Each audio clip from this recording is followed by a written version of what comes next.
In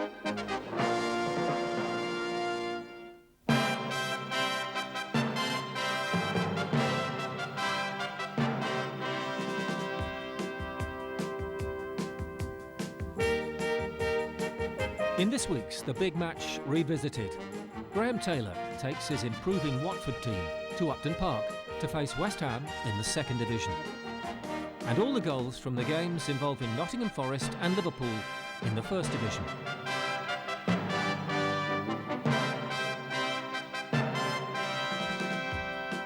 And welcome again to The Big Match. And today on the programme, this is the lineup we have for you. From the second division, West Ham United against Watford.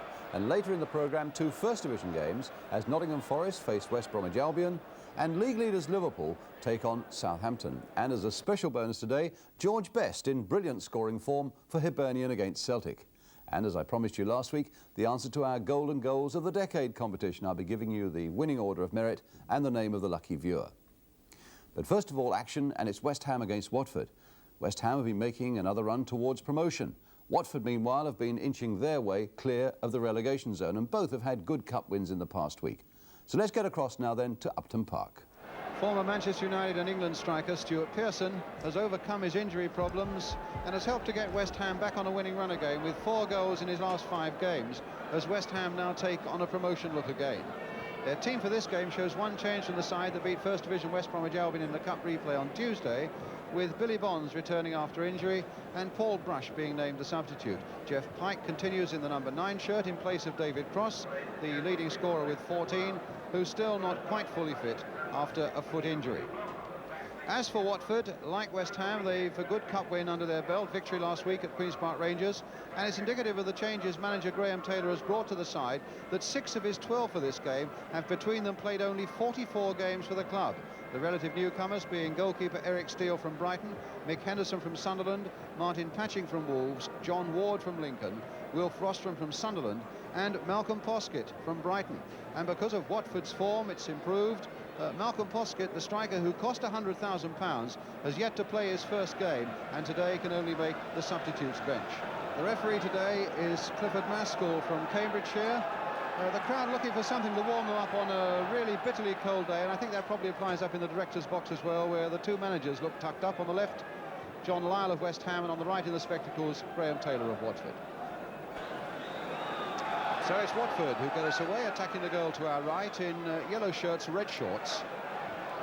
West Ham in claret and blue with white shorts, and here's Frank Lampard turning it in here for Alan Devonshire. Brooking. And back to Phil Parks.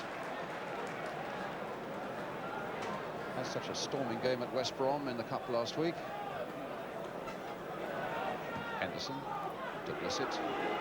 Scored both goals when Watford beat West Ham at Vicarage Road earlier this season by 2-0. Patching. Henderson. Played on again down the line there towards Luther Blissett. Lampard watching closely. And a throw to Watford.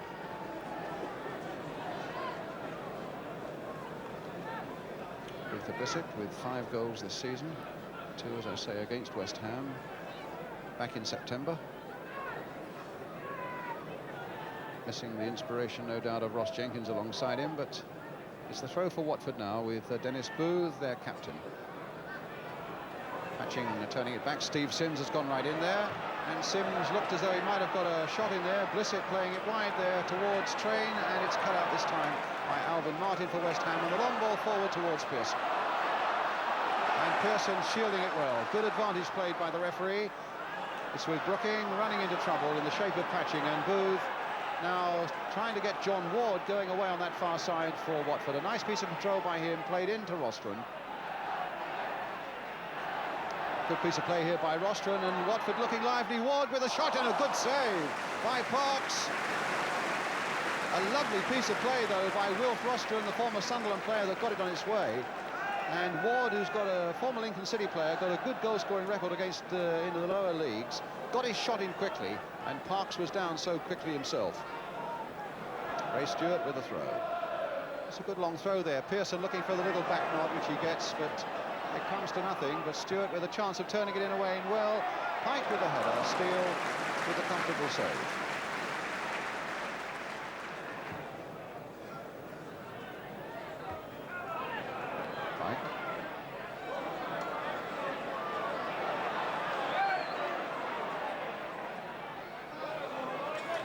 Back for Lampard. West Ham with a few players up now. Allen. Lampard. Devonshire. Oh, that was beautiful. Oh, that was too. Brooking crossing it in there, and Pike with a header, but he couldn't get it in there. It might be there yet. No, it's not. As Neighbour tried to make something of it. And Watford were relieved indeed to get that one away, but it hasn't gone very far yet. As Pearson chases in on this one, and it's a corner. And while we wait for that, let's just have a look.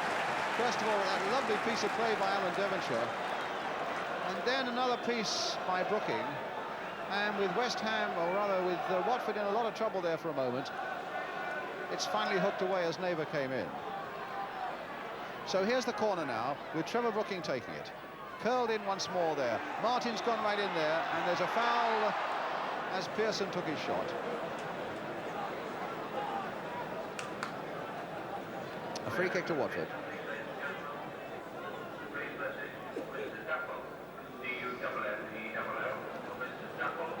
So it's a goal kick, or rather a free kick, which Eric Steele will take. In an all-red strip. A shot in the back on Patching. Here's Devonshire for West Ham. Right, hustling away. Brooking trying to make up ground quickly, but Booth turned that nicely into the path here of Henderson.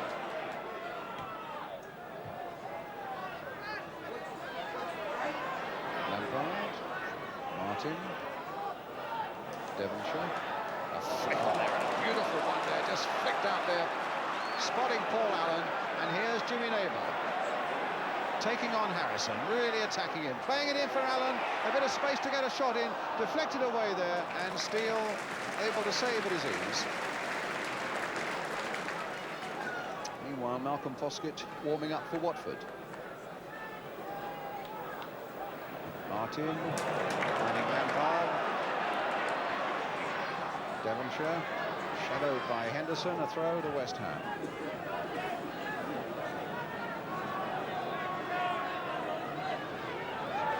The sides met in the Cup here 2 years ago this month when Watford were in the 3rd division. West Ham were in the 1st, and he finished 1-0 to West Ham with a goal in the last 10 minutes. And we're 0-0 at the moment as we come towards half-time. Martin playing it on again towards Pike. A little crossing there towards Pearson. Neighbour's trying to come up and keep the ball in. He does, but Steve Sims is there to get it away for Watford. Watford have had a good run of late with only 2 defeats in their last 9 games, and they were both by a single goal. And really they've shown some improved form here at Upton Park. They've contained West Ham pretty well.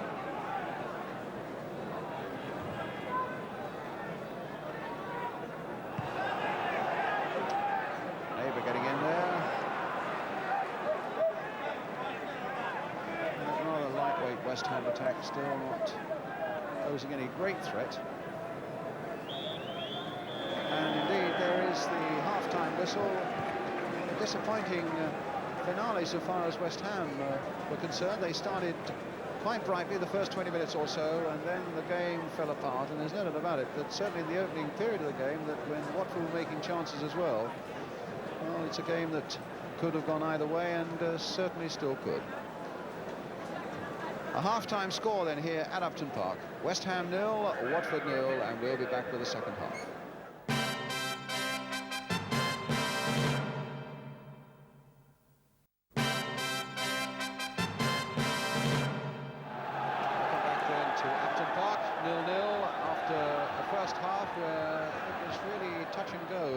For the first quarter of an hour, both sides were making chances, and then the half fell away a little bit. Watford's biggest problem this season is their inability to score goals. 22 all season in 26 games. And in fact, they've only had 2 away wins all season, but promisingly enough, they were the last 2 games they've played at Preston and at QPR in the Cup. Well, here's Blissett. Their big problem, of course, is that they're without Russ Jenkins, their giant striker. I gather from Graham Taylor that it's likely that he'll get a reserve game next week and could be considered for the first team in a fortnight's time. In fact, he's here at the ground today. Oh, when he's back, it'll help the scoring problem, no doubt.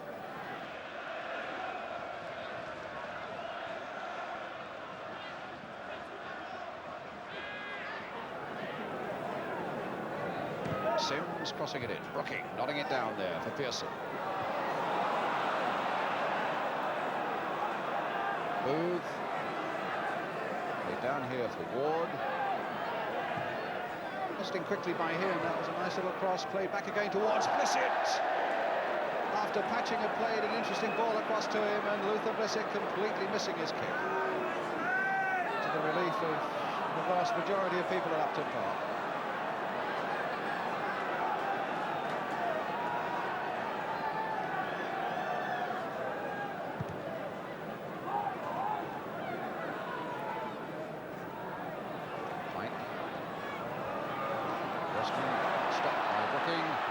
Crossing it in, a flag up for an offside against Stuart Pearson.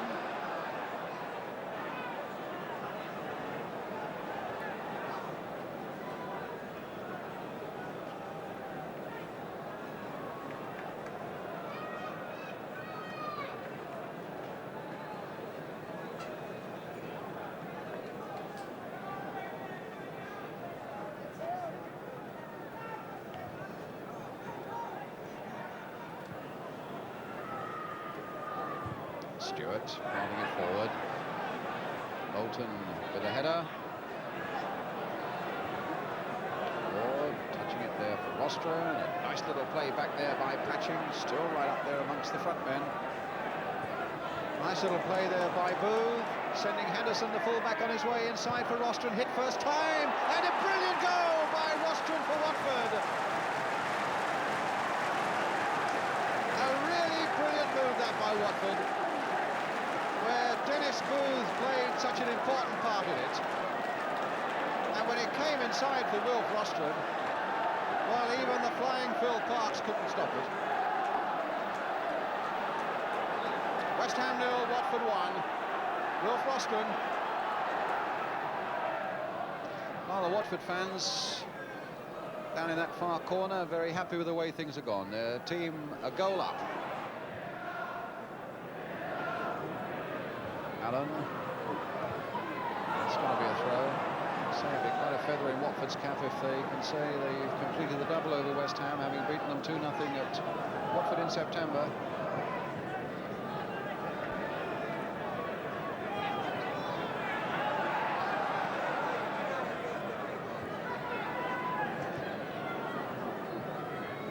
Pike, oh, some nice touches there by West Ham. If Brooking can get on the end of it, it's a corner though.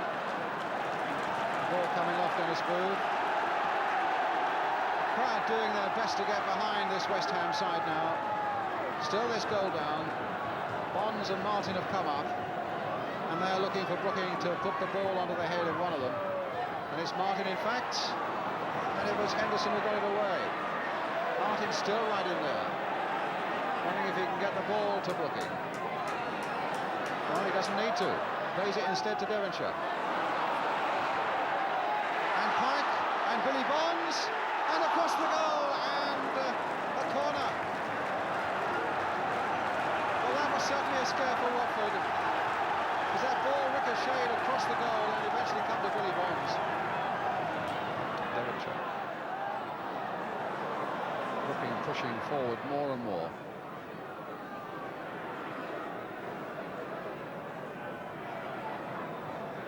Brooking.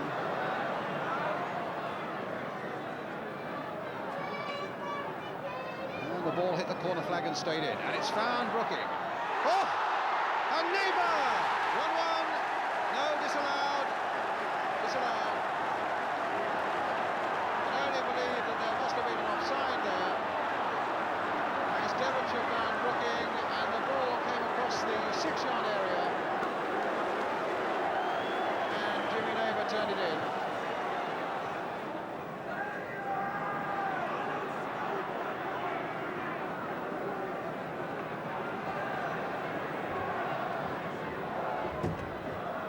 Pearson, Devonshire, Brooking, Devonshire, Stewart, now Neighbour, played on for Devonshire. That's a West Ham throw. Oh, he's given it to Watford.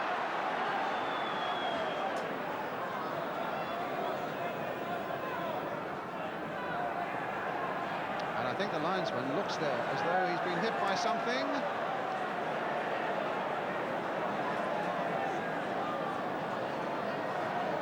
Now that could be a dangerous state of affairs. And I think probably what the referee will do will to get some treatment for him and also organise the police to patrol that area. Whoever threw that was an absolute idiot. And Watford making a substitution. Luther Blissett's gone off while that was happening. And Malcolm Foskin is coming on.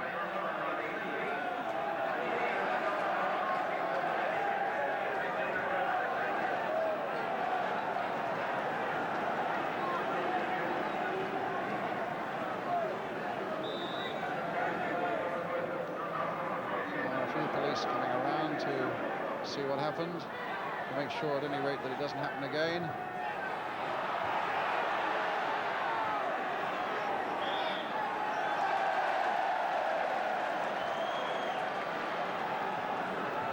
He's still dabbing his head and occasionally looking at his hand. I don't know whether the missile has drawn blood or not.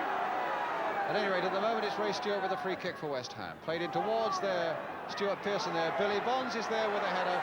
And Steele allowed that to go right across the face of his goal, which might have been dangerous with Brooking coming in, but it's a goal kick.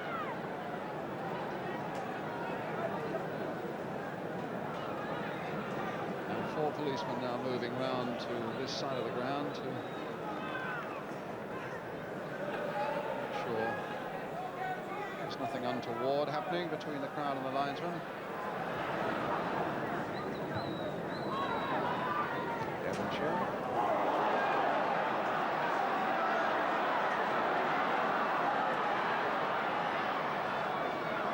Finding Pike. Good cross called for. Devonshire again, some nice delicate skills there, but Watford get it away for the corner at any rate. Crowd getting behind West Ham again as they plant a few men forward. Billy Bonds has come up. Just Paul Allen staying back now to look after John Ward. Stewart takes this corner again for West Ham. In towards the near post there. Pike is there trying it overhead, and it's in the net with Billy Bonds. 1-1 with 4 minutes to go. The West Ham skipper with a header has saved the day. Oh, there's delight there. It was an overhead kick in point of fact, but opened up the way Jeff Pike, and Billy Bonds deflected it on and into the back of the net. West Ham won, Watford won, and West Ham's captain scores his first goal of the season, and really it came at the most opportune moment.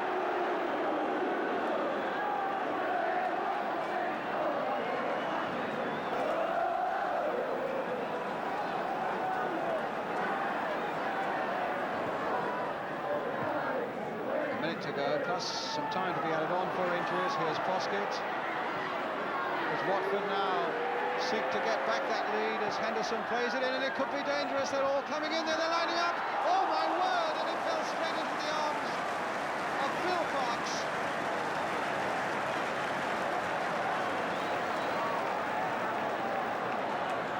So close indeed as that ball finally came in there, and Patching's header from close range, fortunately for West Ham, fell straight at Phil Parks.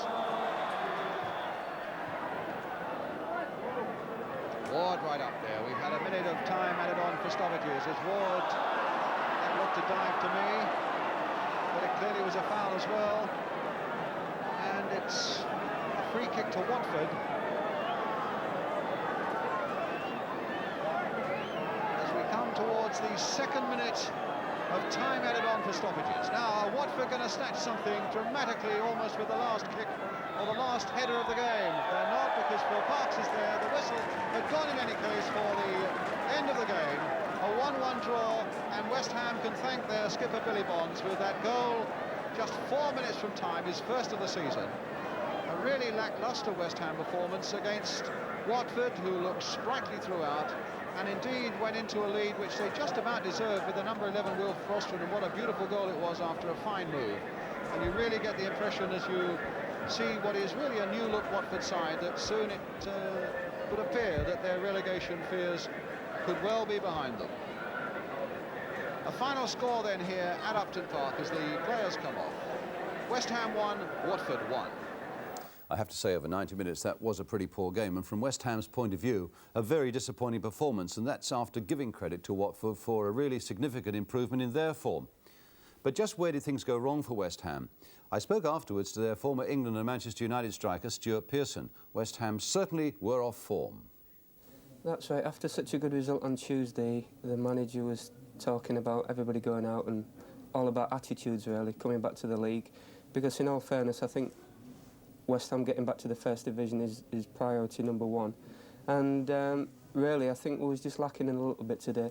But in all fairness, I think Watford are one of the best sides that have come here this season, and they give us hell of a game, and they're going to cause a lot of people problems. I mean, you got the equaliser with Billy Bonds, of all people, right? And I think it's first of the season, wasn't it? That's right. I think with it being only 5 minutes ago when Billy scored, I think everybody was happy with the result, because it was a point gained today rather than a point lost, I think. Yes. And in fact, you had a goal disallowed yourself. I mean, Jimmy Labour scored it, but I think you were given offside, were you? Is that it? That's true. I found it a little bit harsh. I thought it was a little bit harsh anyhow. I thought Trevor was about a yard from the byline, and I thought he pulled the ball back a little bit.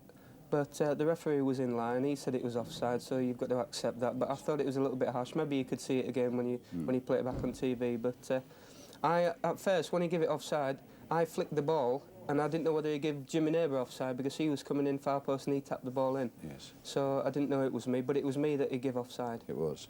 And the referee and linesman were absolutely right. As Trevor Brooking picks up this ball here and plays it in, Stuart Pearson is given offside, the referee told me later, at that point there as he flicks it in. And Eric Steele parries the ball there. And even when Jimmy Neighbour comes in again to finish it off, and we stop it there, you'll see that both Pearson and Brooking are offside. And look at the referee beyond Trevor Brooking, ideally placed with his linesman to make the right decision there.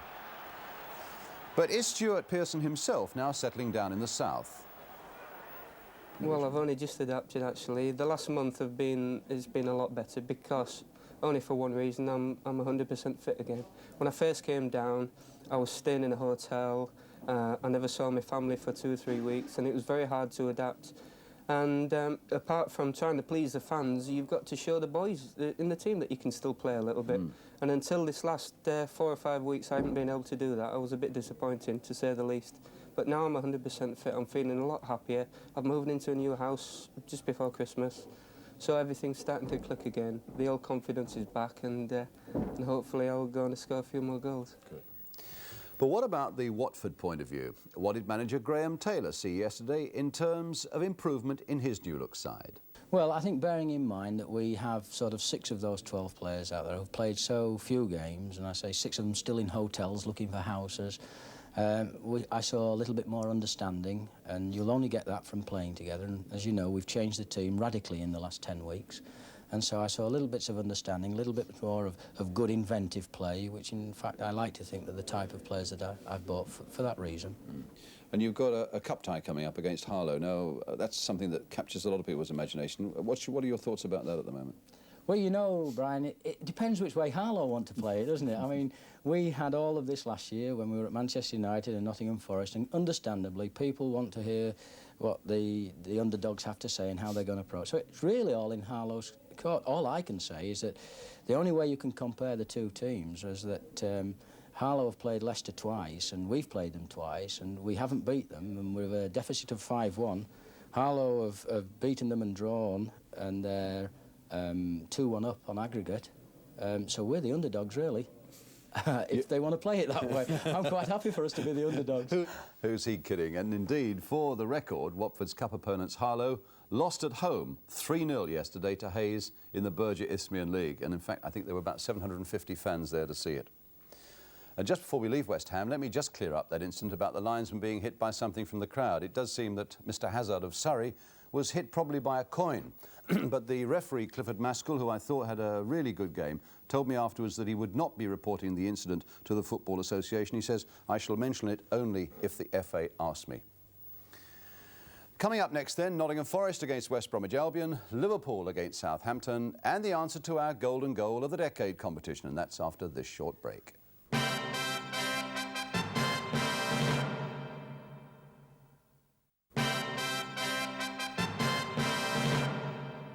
Welcome back. And for our second match on the programme today, it's Nottingham Forest against West Bromwich Albion. And you can be sure that West Bromwich Albion had plenty on their minds when they arrived for this game, Forest having beaten them 5-1 at West Brom earlier this season. Well, this game in Nottingham was covered by ATV with the commentator Hugh Johns and Nottingham Forest in the dark shirts. Lloyd, McGovern, Anderson, Bertels. Truick taking it away from Bertels. Delivering to Regis, a little flick on, and here goes Dean. Ball into Regis. He did well. He did very well. And he has scored. Yes, Cyril Regis. What a shocker then for Nottingham Forest. Cyril Regis, 1-0. 10 minutes into the game. His fourth goal of the season, his comeback after the operations early season. And he's as sharp as ever as Cyril Regis. Dean's ball in then to Cyril Regis. And Forest were stretched. Regis away, has a look. Can he give it to anybody else? No, he can't. He widens the angle. Shilton totally beaten on his right-hand post. 1-0 Albion. Godden's kicking is terrible. Here's Bertels. Is that the equaliser? Oh! Bertels had the chance then, and Tony Godden trying to explain to John Wilde why he made that terrible goal kick. That was a shocker. Sold his defenders into trouble. The ball bounces back. Bertels is on his way. He's in for an equaliser and didn't hit the target.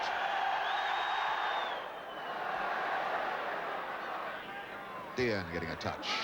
Quickly, Mills in for Dean. 2. Missed it. Oh, and Shilton gets up and looks at his defenders who were standing around playing statues. That should certainly have been Forest 0, Albion 2. That really was a miss and a half. David Mills, header forward here, sets Dean completely free. The whole goal to aim at. And he's wide. Francis. Caught by Truick, but gets the ball back to Bowles. Now Robertson. Francis has made a little space for himself, but Robertson being pulled down by Batson. A free kick to Forest.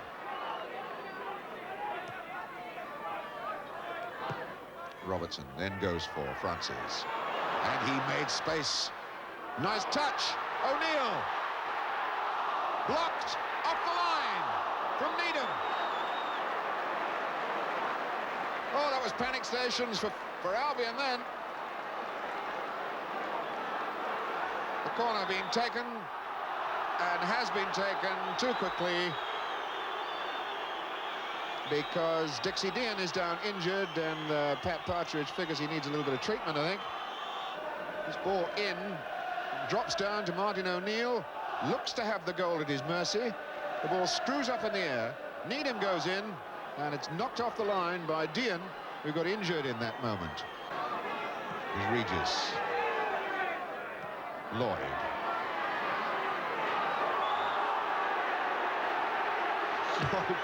Having a good look at who did it. It was number 9, Cyril Regis. Now Robertson. And Batson doing a very good job on the Scottish international, John Robertson. Here's McGovern. Robertson.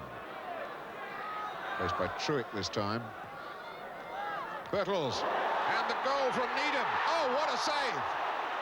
That was a bit special. That was a bit special. David Needham was in there for a 1-1 equaliser. The reactions have gotten electric. John McGovern. Waits now for the injury to Lloyd to be cleared up. He looks back into the game. Anderson takes this throw-in to Birtles. Skids away from Owen, and now it's O'Neill attacking Robertson. The low ball. That was a beauty then. What a good try.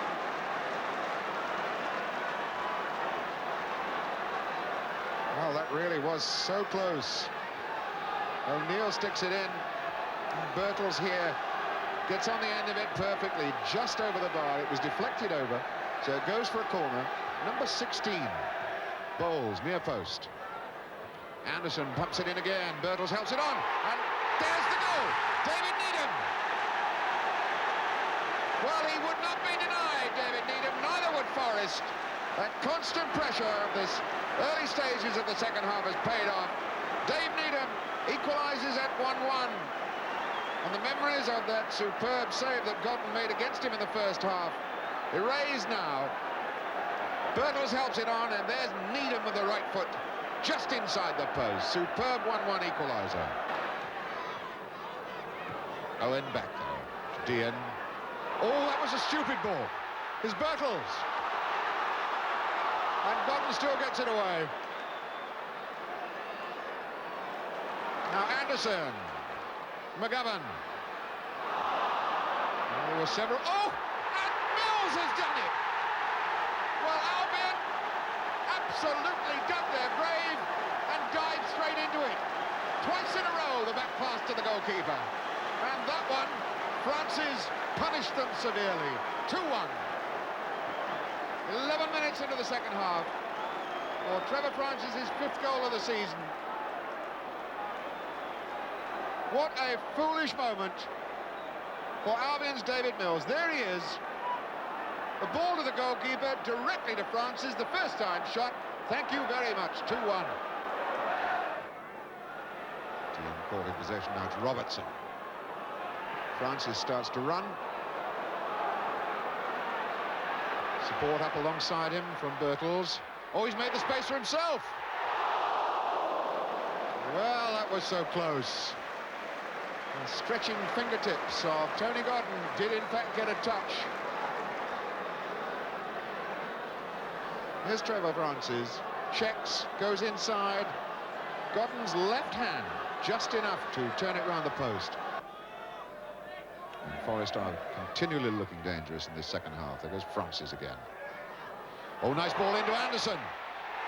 That's the goal. Viv Anderson has got it. 3-1. Nottingham Forest. If you're thinking in terms of aggregate, that makes it 8-2 on aggregate. Forest having won 5-1 at the Hawthorns earlier this season. Viv Anderson breaks in. Once again, Francis was the inspiration for the moment. And Anderson, the right foot hammer that finishes it off underneath Godden. He got a hand to it, but couldn't stop it. So Forest pulling themselves round after that 3-1 win, and West Brom still stuck in that dangerous area close to the foot of the table. But now it's goal of the decade time, and you remember a fortnight ago we showed you the 11 best goals stretching back to 1969 and asked you to put the best 3 in an order of merit. Not an easy job. Indeed, the England manager Ron Greenwood would be the first to agree with that, because Ron spent an afternoon here at London Weekend Television deliberating, doing a bit of head scratching as well, and generally weighing up the strengths and weaknesses of each and every one of the goals, and I didn't envy him his job. But just to remind you then, here's the caption of the 11 goal scorers, and Ron divided them into the ones that came after good running from midfield and early balls played forward, like the goals by Peters and Hollins, Birchin and Posse, brilliant individual skills like Rogers and Weller, goals out of nothing like Brooking and Curry, and sheer opportunist efforts like Hales and Graham. And eventually England's manager came up with this order of merit for the top 3. And in third place, goal J, Keith Birchin for Birmingham City against Arsenal, where Ron was impressed by the superb ball from Trevor Francis, Birchin's running and his ability to recreate an attacking situation and get in a shot. First it's Rice, now it's Rex. A little dummy, a shot that crashed, in fact, off Gary Pendry, and here's Trevor Francis. Oh, what a good bit of skill there by Francis. And a chase by Birchin. Jennings came half out of his goal, decided he had to go back. Oh, my word, what a goal by Virgin! My word, a tremendous goal. In second place, goal K, Tony Curry for Leeds United against Southampton. And to quote Ron Greenwood, it came out of nothing, showed superb awareness and really clinical finishing.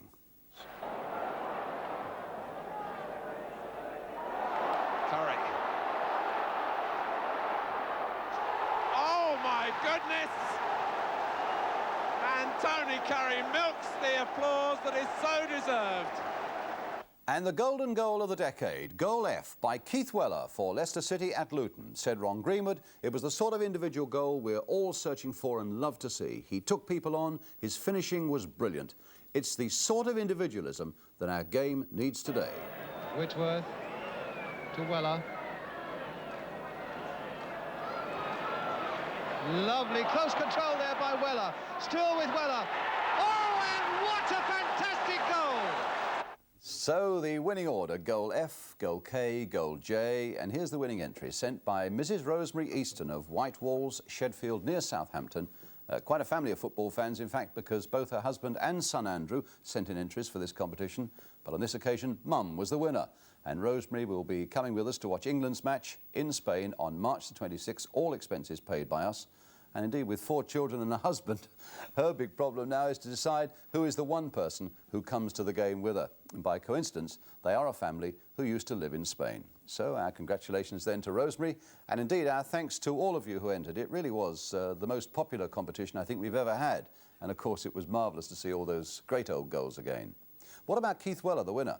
Well, Keith's back in the country at the moment, playing a few games for Enderby Town in the Midlands, but is due to go back to America in March, where he will be playing again this summer for the New England T-Men in Boston. Naturally, our good wishes and congratulations go to Keith and his family, and let's hope he scores 1 or 2 like that for the Americans this summer.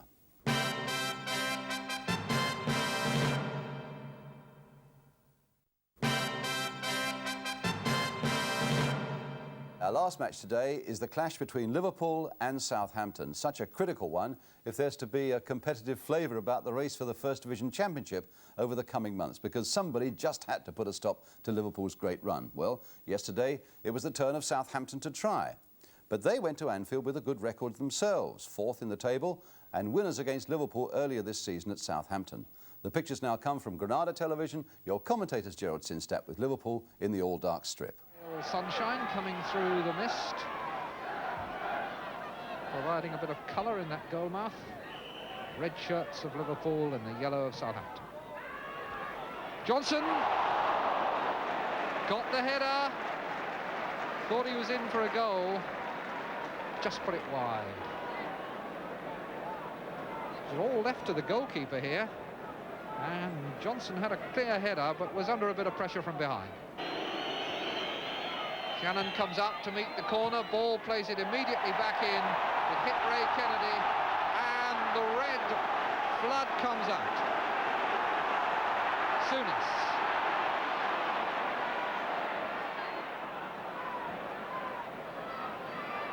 Souness again. Alan Kennedy's cross, Dalglish's control and turn. Nicol was probably expecting him to go back the other way, as he has on 2 or 3 occasions previously, and this time it was just a quick flick up and shot, beat the angle once again. Former Partizan Belgrade player, Ivan Golak. Boyer, George, Shannon and ball. Shannon, George, typical Charlie George, just 18 inches of backlift if that. Swiftly laid off to him. Look at that, scarcely picked his foot up.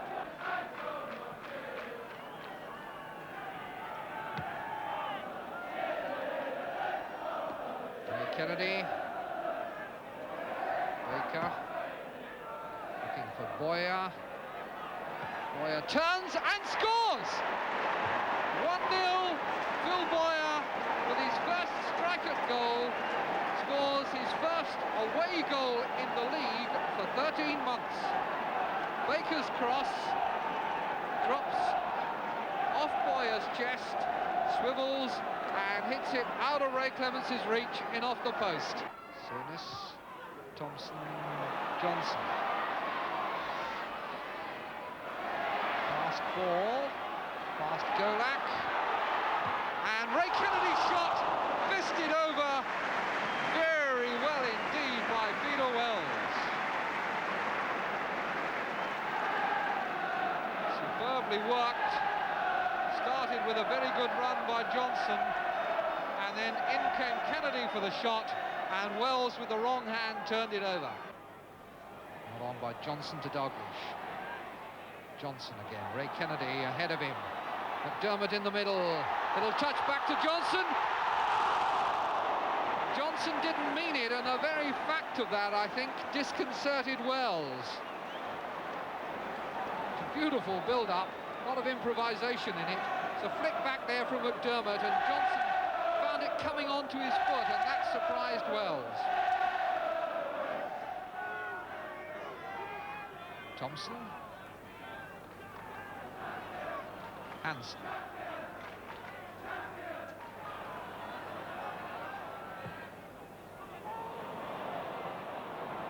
Kennedy.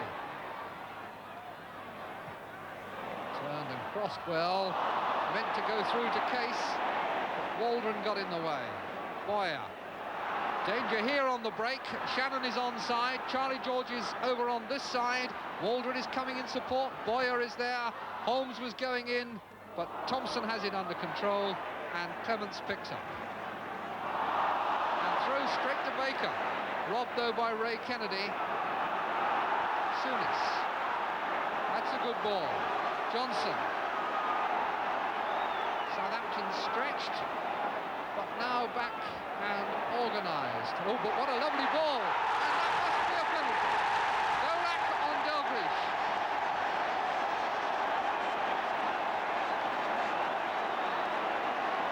The penalty really earned by that beautiful bowling. Right into Dalglish's path. Golak the wrong side of him, brings him down.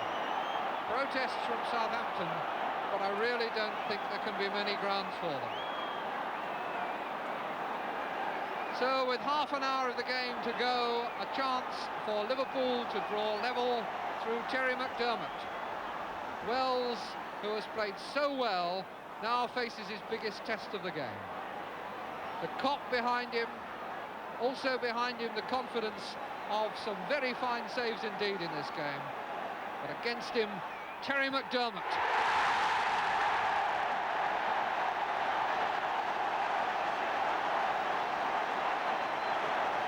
Terry McDermott, full of confidence from the spot, drove it hard, sent the keeper the wrong way. And up there towards Ray Kennedy.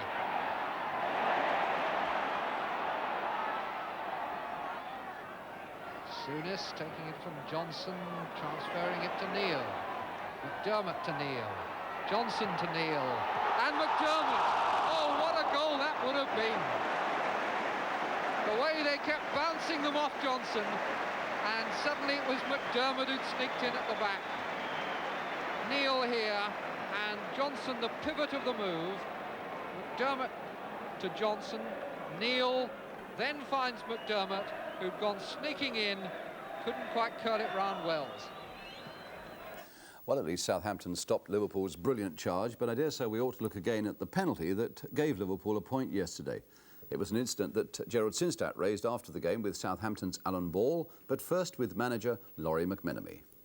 With a little bit of luck, if the referee had not given the penalty, of course, I don't think that they would have scored, because the game was going that way. You think it was a fair penalty there? Well, I'll take your word for it. I asked you, and you've been an honest man, said it was. So you like to think that maybe I don't know whether Ivan Golak should have made the tackle to start with. Yeah. And I think they're a bit fortunate to get a penalty. Cameras will probably prove me wrong, but from where I was, I thought it was a bit fortunate. You wouldn't have given it?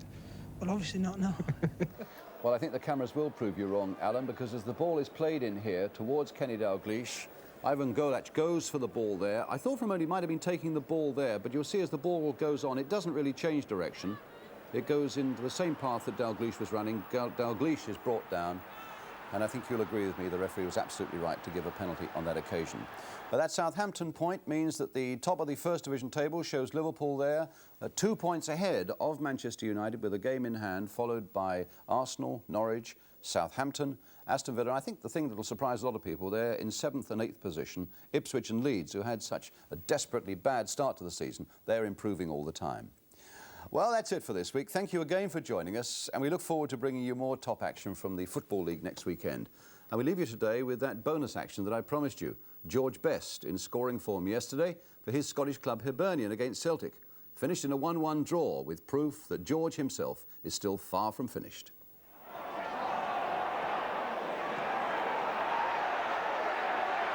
Campbell coming through. This is Best. Drives it in right footed. It's a goal. Beautiful goal by Best. Superbly taken. 26 minutes gone. George Best's second goal since joining Hibernian. His first was on November the 24th. Made by Colin Campbell. He set it up for Best. Celtic defence fell back. Best cut in field and fired in a magnificent shot.